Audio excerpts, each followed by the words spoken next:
Ano ang nagtutulak sa amin na gawin ang mga bagay na nagbibigay inspirasyon upang maging maliwanag ang pananaw at makamit ang higit pa.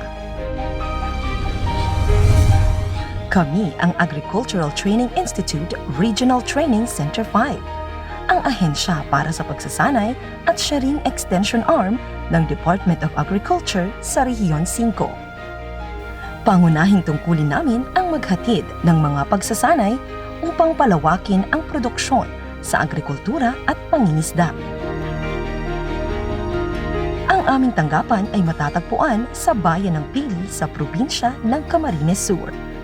Ang aming mga training facilities ang nagsisilbing daan tungo sa pinaigting na produksyon, pagproseso at pangangalakal sa larangan ng agrikultura at pangingisda. Saklaw ng aming operasyon ang mga lalawigan ng Bicol Region. Ito ang Albay, Camarines Norte, Camarines Sur, Sorsogon at mga isla ng Catanduanes at Masbate.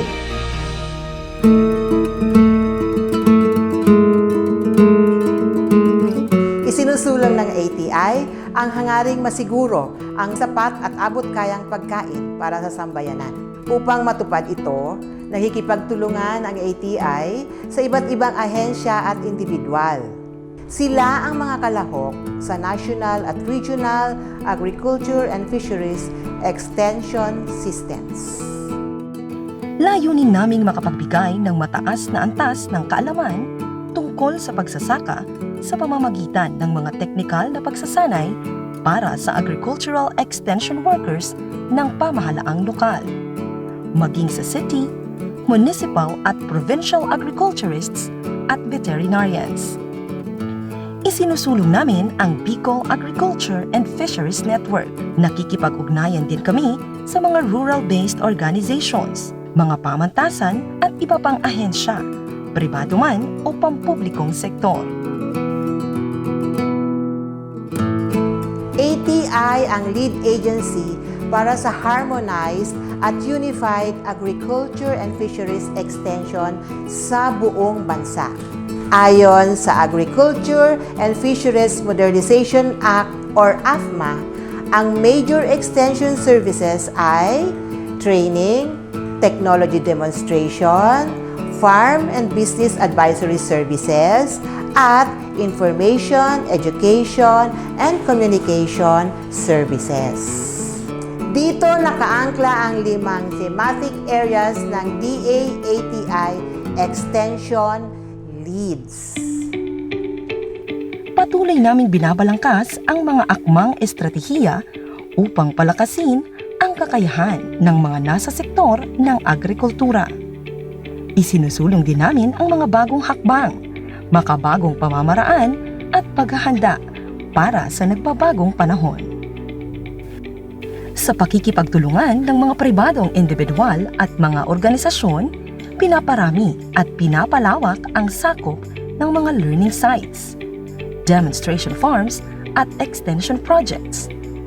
Pinagtutuunan namin ng pansin ang Farm Business Advisory Services upang mabigyan ng angkop na tugon ang mga katanungan tungkol sa pagsasaka.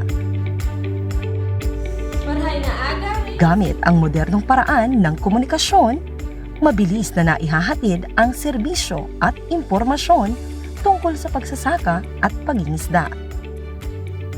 Pinaplano, sinusubaybayan at sinusuri ang pagpapatupad ng mga training at extension programs sa pamamagitan ng performance reviews at pagsaliksik tungkol sa naging epektong mga pagsasanay. Upang patuloy na mapabuti ang paghatid ng training and extension services, patuloy naming isinasaayos ang mga paraan at polisiya tungkol sa pagkilos ng ahensya. Sa ganitong mga hakbang, tinutupad ng ATI ang mahahalagang layunin nito para sa ating bayan. Mas pinaigting ng kagawaran ng pagsasaka ang tugon nito sa pangangailangan ng sambayanan sa sapat na pagkain sa panahon ng new normal.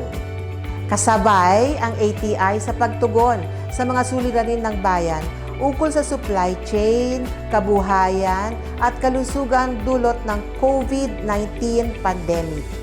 Mas epektibong malulunasan ang kahirapan at kakulangan sa pagkain kung ang paglago ng ekonomiya ay nakaangkla sa malakas na sektor ng agrikultura at pangingisda.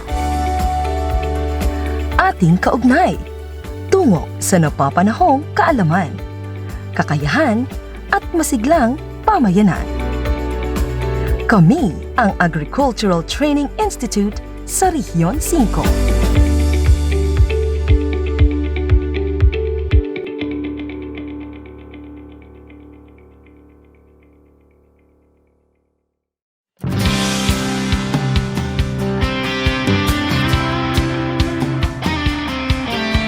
Kwento ng bagong pananaw. Isang mapagpalayang umaga Pilipinas, Diyos Marhainal daw Bicolandia. Welcome po sa isa na namang umati ka po at makabuluhan at mahalagang talakayan sa pagsasaka. Ang ating kaugnay School on the Air on Organic Agriculture dito sa probinsya ng Camarines Norte. The Gateway to Bicolandia. Hatid po sa inyo ng Department of Agriculture, Agricultural Training Institute, ATI Bicol, sa pakikipagtulungan natin sa Provincial Government Unit ng Camarines Norte, Provincial Agriculture Office at sa mga lokal na pamahalaan ng 12 munisipyo. Ito po ang inyong likod, si Kuya Mike. Tayo po ay napapakinggan sa impila ng radyo sa Camarines Norte, DWEN 100.5 Cool Radio tuwing Biyernes sa ganap na alas 10 hanggang alas 11 ng umaga. At tuwing Sabado naman at Linggo, sa ganap na alas 9 hanggang alas 10 ng umaga. Medyo maaga po tayo pag Sabado at Linggo. Okay? So isang oras po tayo magsasama-sama sa araw ng Biyernes, Sabado at Linggo. Ito po ay sa loob ng mahigit kumulang o halos tatlong buwan. At sabay-sabay na matututo sa pamamaraang organiko. Gandang buhay po sa ating 500 farmer enrollees na nanggaling sa 12 munisipyo dito po sa lalawigan ng Camarines Norte. Magandang araw po at ang aming pong pagbati sa ngayong araw ng mga manggagawa. Ngayon po ay May 1, Labor Day. Labor Day po, ano? So, araw ng mga manggagawa. Kaya magandang umaga po at kumusta po tayo dyan? Ang ating mga enrollees galing sa bayan ng Basod, Kapalonga, Daet, Jose Panganiban, Labo, Mercedes, Paracale, San Lorenzo, San Vicente, Santa Elena, Talisay at Vinsons. Ngayon pa lang po ay tapos puso kaming sumasaludo at nagpapasalamat sa inyong pagsuporta at pagpapahalaga sa mga adhikain ng kagawaran ng pagsasaka. Tayo rin po ay nasusubaybayan via YouTube. Just follow us on our official account, ATI Bicol, #Survey Channel, at ang aming FB page na ATI Bicol at FB page din ng ating partner radio station dito, ang ating 100.5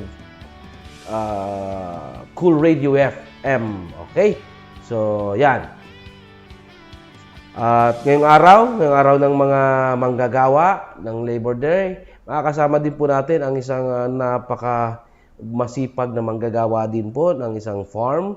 At kanya pong tatalakayin ang paksang using farm tools and equipment. Siyempre, ang may-ari ng Joros Integrated Farm, isang SPA ng ATI, at farm school ng TESDA. Nakasama po natin kahapon at ngayon din po makakasama pa rin natin mula sa Ligao City, Albay, Sergio Obligacion. Magandang umaga po, Sergio. Magandang umaga po sa ating mga taga-subaybay, sa ating School on Air on Organic Agriculture Production, lalong-lalo na po dyan sa lalawigan ng Camarines Norte. So, ang ating pong topic sa araw na ito ay using farm tools. Yan. So, bago po magtanim yung farmer, kailangan alam muna niya kung ano yung gagamitin niya mga tools. Kasi madali hong magtanim. Kaya lang, baka puro tanim lang alam natin, hindi natin alam gumamit ng mga tools. So, pag-aaralan po natin muna ngayon, ano ba yung pinagmula ng farm tools o saan nagsimula yung farm tools? Kasi dito sa ating gagawing organic agriculture production ay hindi maiwasan na aaralin natin kung ano yung tamang tools o gamit doon sa tamang aplikasyon. Baka mamaya yung yung bolo nyo, yung ginagawa nyo sa ibang function. So yun po, no? So isa-isahin natin. What is the importance of farm tools and equipment? Ano daw ang kahalagahan nito? Okay, so ito po yung konting history lang or background sa nanggaling. So, yung mga first farmer daw, tinatawag nito, during the Neolithic era. Yan. So, gumamit sila ng mga farm tools. They improvise their farm tools. Ano po? So, makikita natin dyan sa larawan na kita nyo naman talagang may pamamaraan sila kung paano gawin. Ano po? Kahit wala pang welding nung araw. So, farm tools and equipments are critical to the success of farmers. Okay, these tools help make farming easier and more efficient sa pamamagitan ng mga kagamitang pagsasaka ay napapadali yung pagtrabaho at napapaayos kung ano man yung yung productivity ng isang tao. Kahit noon pa pala ay palagay ko ito po yung mga unang profesyon talaga, farming. Kasi bago na imbento yung mga ibang pag-unlad sa mundo, pinakauna talaga farming. So, hindi po kayo nagkakamali na doon sa training na pinili natin. So, subaybayan po natin yan. Ano po? So, sa panahon po natin, ano yung mga tools na available na? Isipin nyo ito, yung mga first farmer, yan bumilang na ng hundreds and thousands of years na po. Ano po? So, ito tingnan po natin. Ito na. Dito na tayo sa makabagong kasangkapan. Modern day farming tools and equipment. So, habang tumatagal yung mundo, nakadevelop yung tao ng mas effective na farming tools and equipment. Sa katunayan, sa kasalukuyan po ay makikita nyo, meron na tayong traktora. Gumagamit na ho ng drone sa pagtatanim. Noong araw ay para ma-survey mo yung isang lugar, malawak, kailangan ikutin mo pa.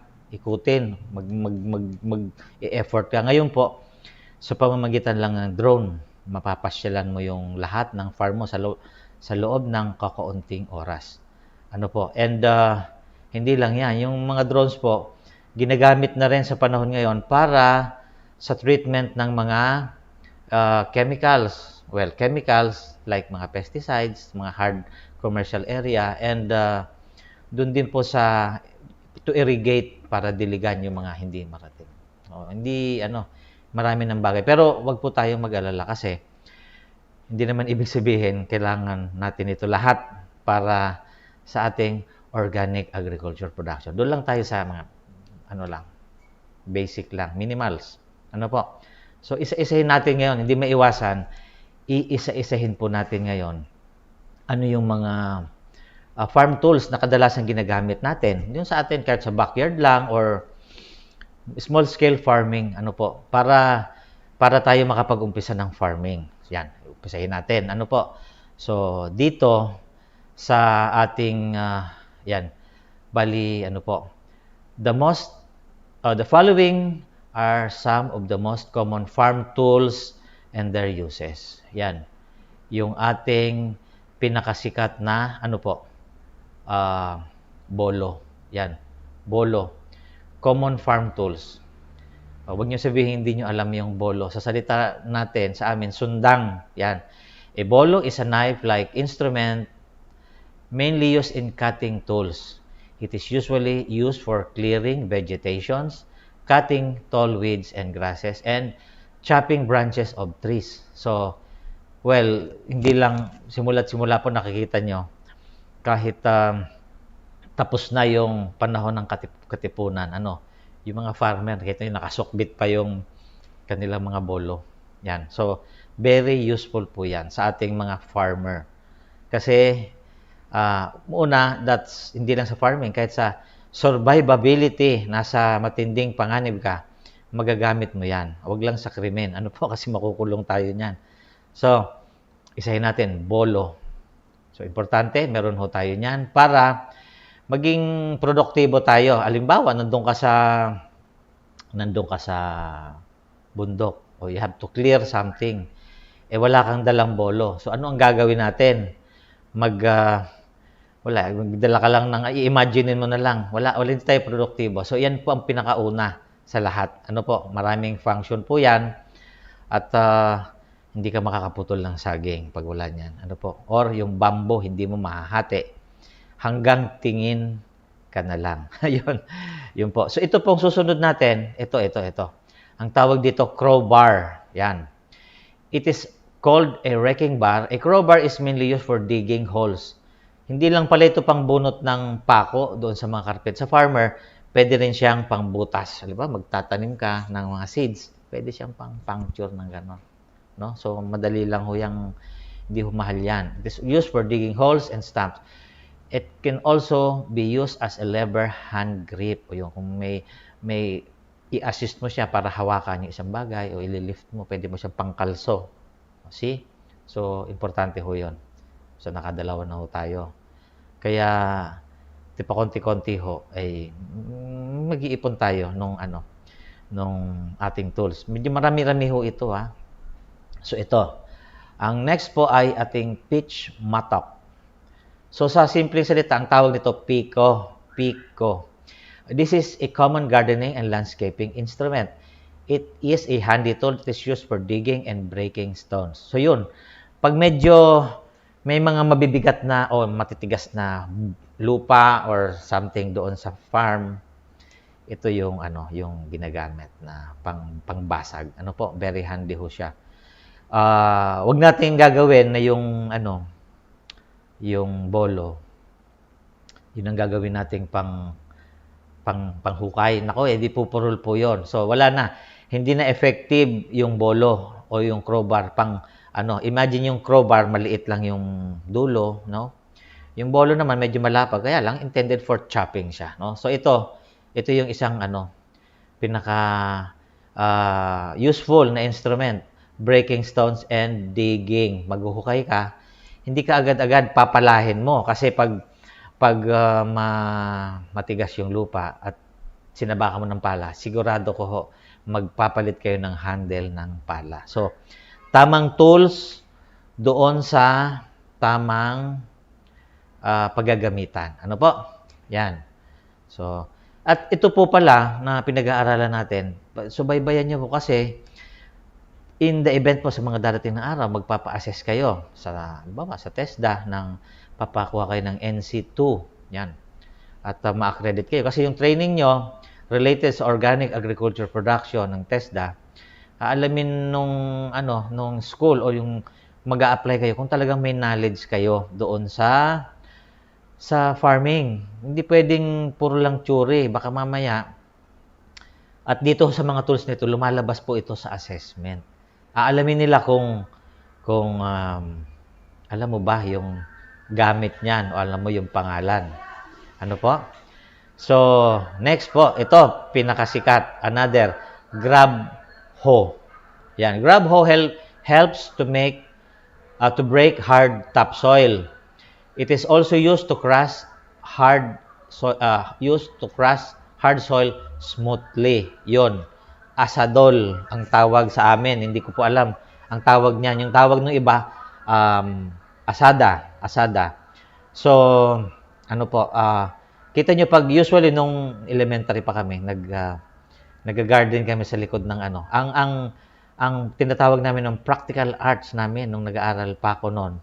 Kasi ngayon, parang nilimitahan na, no? Although binalik ng ibang eskwelahan, meron silang gulayan sa paaralan. Gulayan sa paaralan, gulayan sa bakuran. So, yung asadol o asada or grab hoe, yan po yung panggawa ng plat. So, pag brinake mo siya, halimbawa, nahukay mo na or na bungkal mo na nung piko, ano po, so siya na yung pang pino, ha? I-smoothen mo na siya. Siya yung very handy po ito. Pero yung iba, honestly, ginagawa pa itong pangputol. Wala akong bolo, o ito na lang, pinangpuputol. Multi-function, bagay na, hindi naman pwede. Ano po, so, grab ho. Nakailan na ho tayo? 4 na yung ating napag-aralan. Kung pwede nyong i-screenshot para meron kayong record. Ano po? So, next po ay ang ating spade. Okay. Yung spade, sabi niya, sir, pala ho yan eh. Okay. Spade is used for removing soil or trash. It can also used for digging. Kaya lang po, pwede siya panghukay.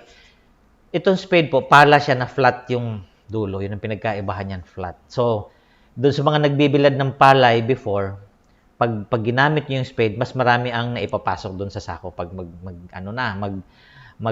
magliligpit na nung palay na binilad. Ano po, so spade. Pag ginamitan mo ng yung isa, susunod mamaya, konti lang yung nakukuha. Yan. Tandaan niyo po spade. Magkaiba po yan dito sa kasunod natin. Itong shovel. Yan. Yan yung pala. Okay? So, with the help of shovel, one can quickly remove any trash, dig, move, and mix soil. Ito pong pala or shovel, mas mainam itong panghalo. Yan. Paggagawa tayo ng potting medium natin, yung ating pagtataniman, or hahaluin natin yung ating mga ilalagay na compost doon sa ating plot, sa basal fertilizer. So, maghalo. Ito maganda po itong pala, no? Pag ginamitan mo kasi ng shovel, nung spade, medyo po 'yon, medyo hindi angkop, po. Pero may angkop na paggagamitan bawat tools, no? Okay, some of them are round, digger, shovel post. And maraming klase po ito.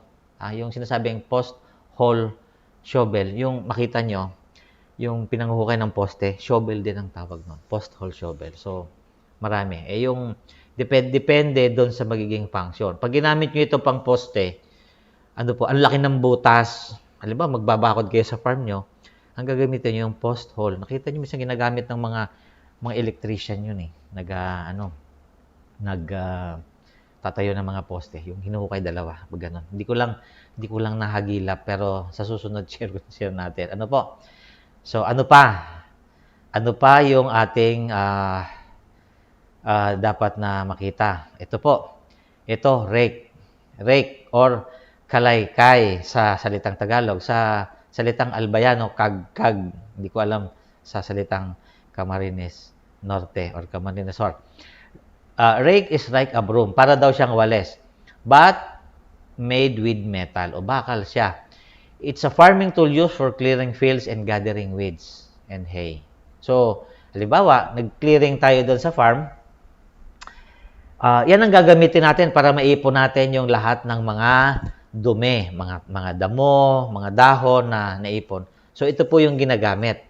Hindi po ito ginagamit na pang-asarol o ho. Yung iba ho kasi tinamad. Nakakita na ako niyan eh.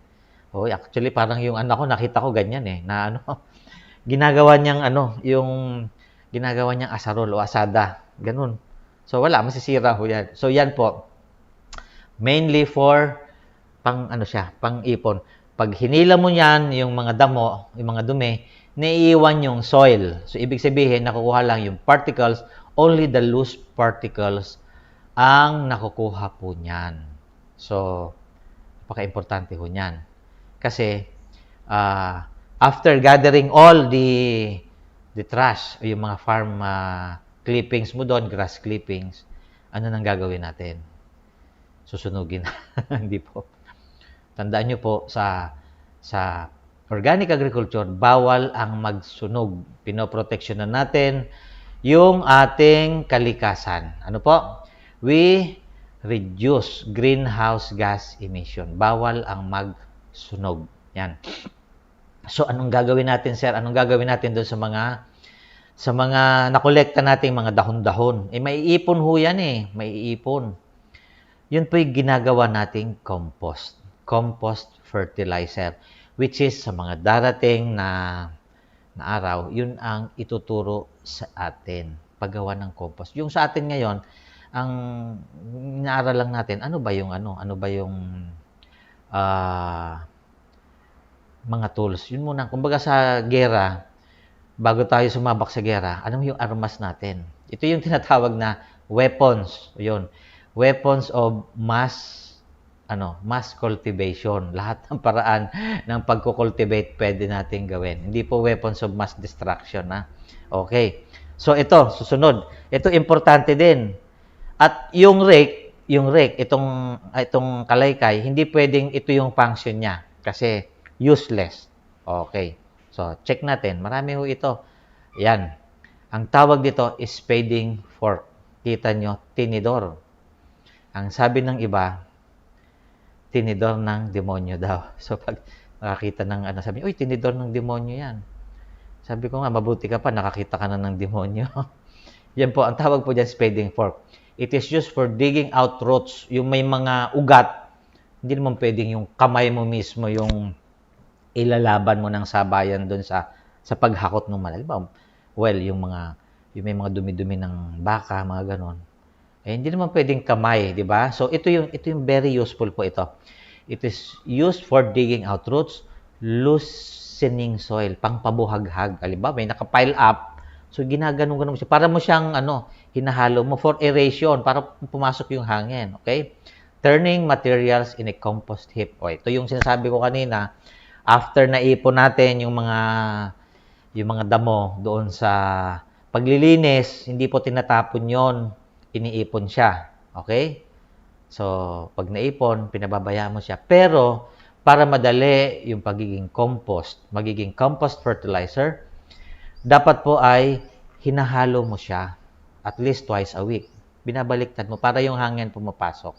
At, yun, nagkakaroon ng napapasok siya ng hangin, no? So it accelerates composting. Ito po yung spading fork. Doon sa between ito at saka yung rake, pag malalaki yung anuhin mo, okay naman. Yung iba kasi yung kagkag o yung kalaykay, yung ginagamit na pangkuha ng dayami, which is trabahong hindi marunong. Kasi imagine, yung sa rake, yung sa kalaykay, konti lang yung masasabit. Pero ito, jackpot ka. Kung talagang gusto mo ng maximum, mabilis, marami yung productivity mo within the day, ito gagamitin mo. Pag yung in terms of paghahalo ng mga damo. Kung may mga, halimbawa, may tinik yung mga damong tinabas mo ron sa farm, nag-grass cutting ka, So, ito yung ginagamit. Importante po ito. Yan, spading fork. Hindi man nyo makumpleto, at least alam nyo. Hindi kayo pwedeng kwentuhan. During the assessment later, kung magpapa-assess kayo, ay alam ko yan. Spading fork yan. Huwag mo lang sasabihin, basta nakangiti yung, yung demonyo may hawak niya. Spading fork ko yun. Pero hindi ko lang alam kung nagpa-farming yung devil. So, ang susunod po ay itong light hoe. Kung meron tayo nung hoe, yung malaki, yung asadol, yung asada, ito pong light hoe, ay ganun din ang gamit niya, kaya lang pinaliit. Just imagine, pag na-shape up na natin yung plot,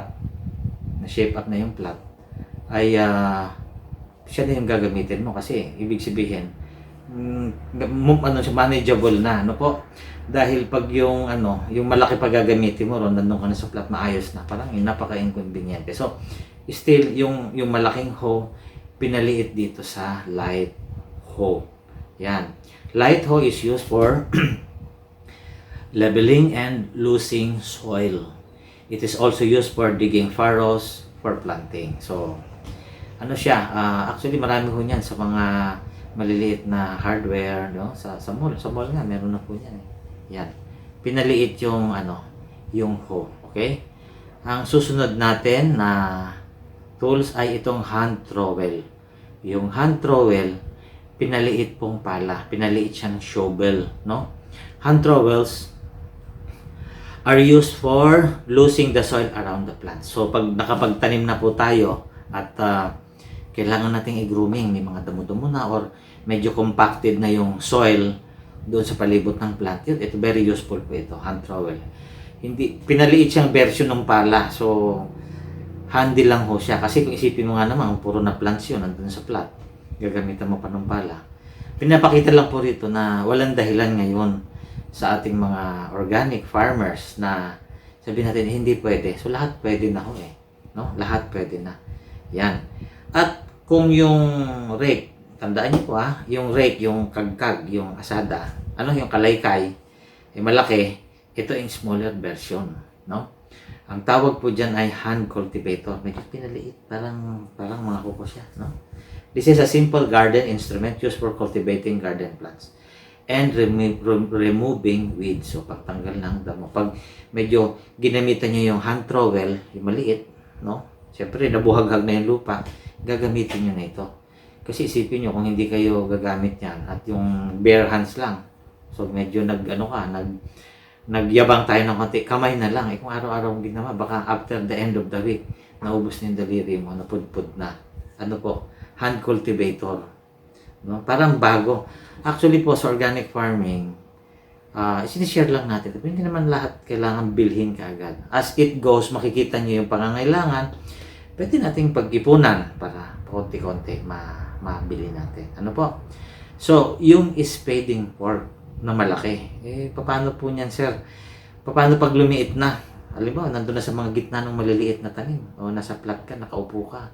So, tingnan nyo po ito. Hand fork. Okay. Kung paano yung function ng spading fork, yung malaki, itong hand fork, pareho din yung gamit. Used for loosing hard soil, lifting and turning, mixing compost. Ganoon din po, pinaliit lang siya. So, pag medyo nahirapan ka doon sa malaki, merong maliit. Yan, hand fork. Parang talagang sinadya siyang maging handy. Actually, ito kung gaano siya kaliit, pwede niyo pagsamasamahin yung shovel na maliit, hand shovel, tsaka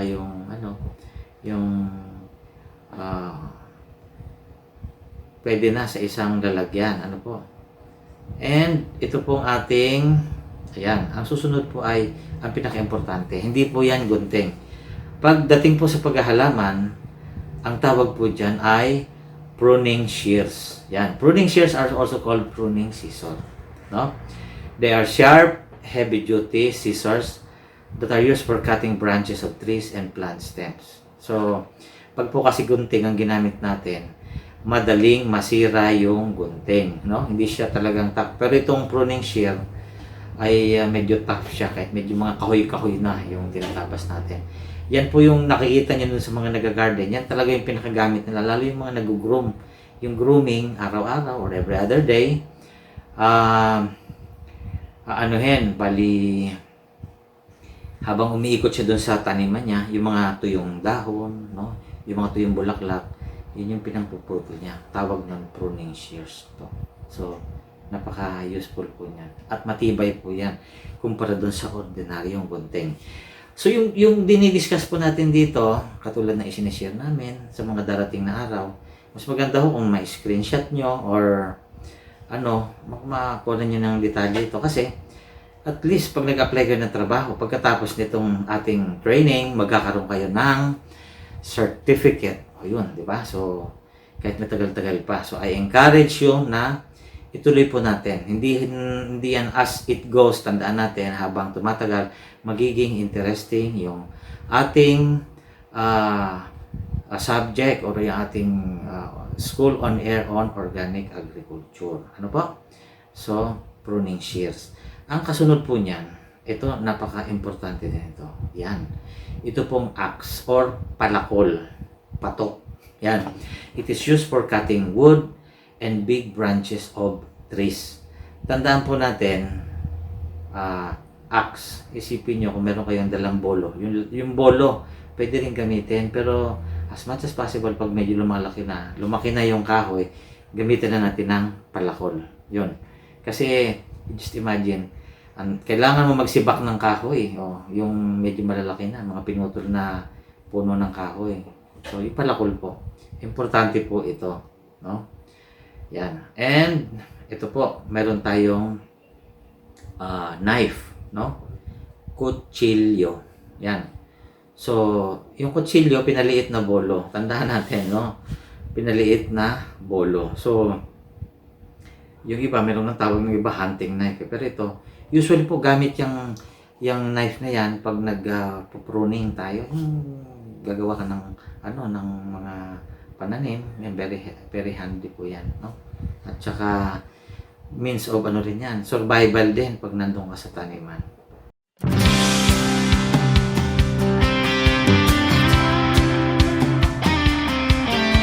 Ito ng bagong pananaw sa produksyon, malakas ang kooperasyon. Katuwang ng mga magsasaka, pamahalaan at pribadong sektor. Dadagdagan ang kaalaman sa kabuhayan. Sa negosyo, pahuhusayin ang kakayahan. Angkop at bagong teknolohiya, subsidyo, patubig at infrastruktura. Siguradong pagkain sa buong bansa. Masaganang ani, mataas na kita. Maunlad na buhay ng mga magsasaka at mga mangingisda. Yan, maraming salamat po sa radyo obligasyon ng Joros Farm para sa ating talakayan regarding sa paggamit ng mga farm tools and equipment. Ayan, mga farmer enrollees, dagdag kaalaman naman po ang ating nakuha sa araw ng mga manggagawa. Ngayon po, Labor Day. So, May 1. So, sa susunod pong Biyernes ay pagpapatuloy natin ang paksang performing estimation and calculations. So, napakabilis po talaga ng oras. Maraming salamat sa DA, sa Provincial Local Government Unit ng Camarines Norte, sa Office of the Provincial Agriculturist, at ang 12 LGUs ng Camarines Norte. Siyempre, sa aming Center Director, Ma'am Elsa, aming Chief sa IS, Ma'am Prime, at nakasama po din natin sa technical side si Kuya Chan at Kuya Marjan. At siyempre, ang aming admin staff ng IS na nakakatulong po natin sa mga pag-broadcast na to at yung sa ating mga paperworks din po. So, si Miss Joy Dean. So, maraming salamat po mga ating kaugnay sa pagsubaybay, pakikinig at panonood. Bukas sa susunod po ulit na episode natin, sa susunod sa Biyernes. Okay? Same time, same station. At ito po ang inyong lingkod, si Kuya Mike, na nag-iwan ng isang masaganang ani, mataas na kita mga kaugnay. Stay safe, stay healthy, let food be your medicine and medicine be your food. Sa OA, we are all okay. Diyos mabalos po. Siguradong pagkain sa buong bansa.